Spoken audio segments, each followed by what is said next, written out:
Alright, moment of truth. Today's inspection day. Based on the poll that I put up on Instagram, 97% of you requested to see what's inside here. So it's been in here for 5 years. It's done its job well. So let's get to it. Okay, so this has already been loosened because I've already removed the system. But for this to come off, it's a twist off.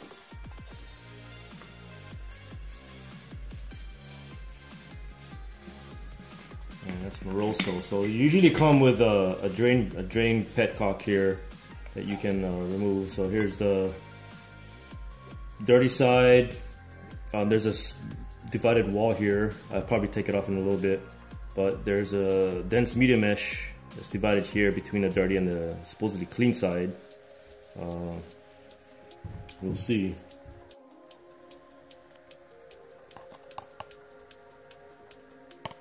I'm just dumping all this crap in this pseudo petri dish here. And so this is all the shit that you don't want in your engine. Okay, that goes in your intake, behind your valves. And let me go find the Allens to get this open.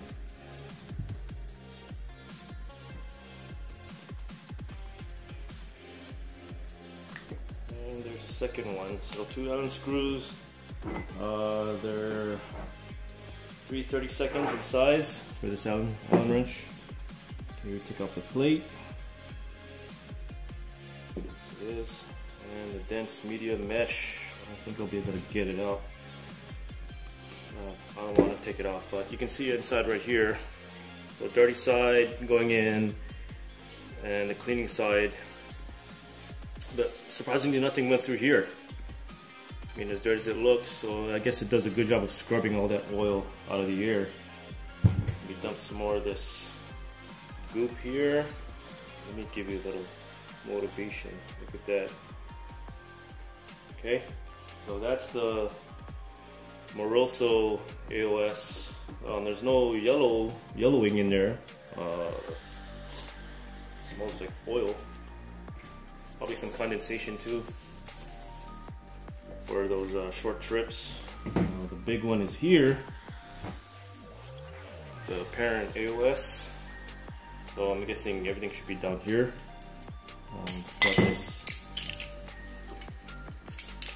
This might be tough because I put some silicone sealant. Get this out more. Seal that O-ring on the bottom.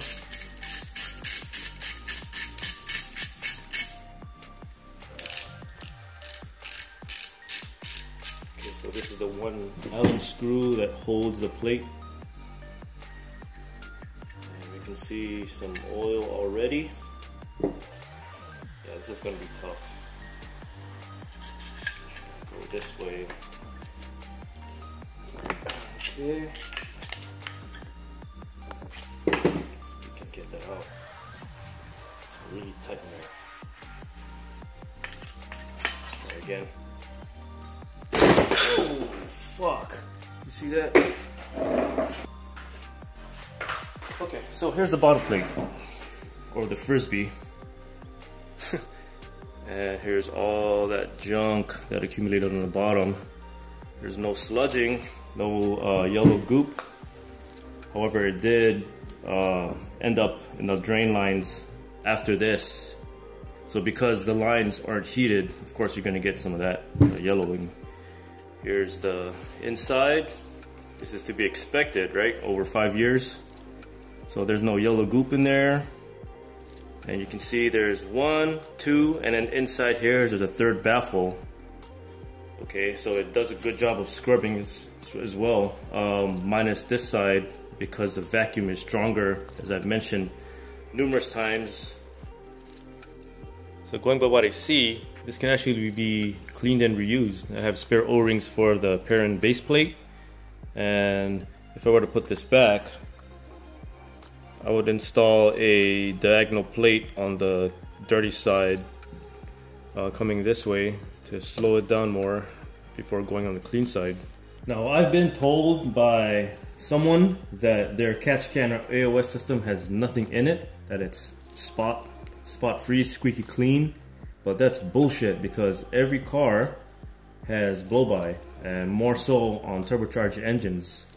And for you to say that you have nothing in there, something is wrong. Three things with that picture: either you don't drive your car enough, that it's always stuck in the garage, you don't drive it hard enough, or the install is wrong, or something's not letting you get all that oil in there. But this is what it's supposed to do. You're supposed to catch all this junk that ends up in your intake and back in your engine, giving you all sorts of issues in the long run. Now, on port injection cars, we're lucky to have injectors to clean the back of our valves, but for direct injection, this is just going to slow the process down, and you still have to clean your intake by blasting it, walnut blasting it, and stuff like that. So I'm pretty happy with what it's done for me. Fortunately, I had to get rid of it, but it did its job well. You can see that. So if you guys like what you see, like and subscribe. See you guys later.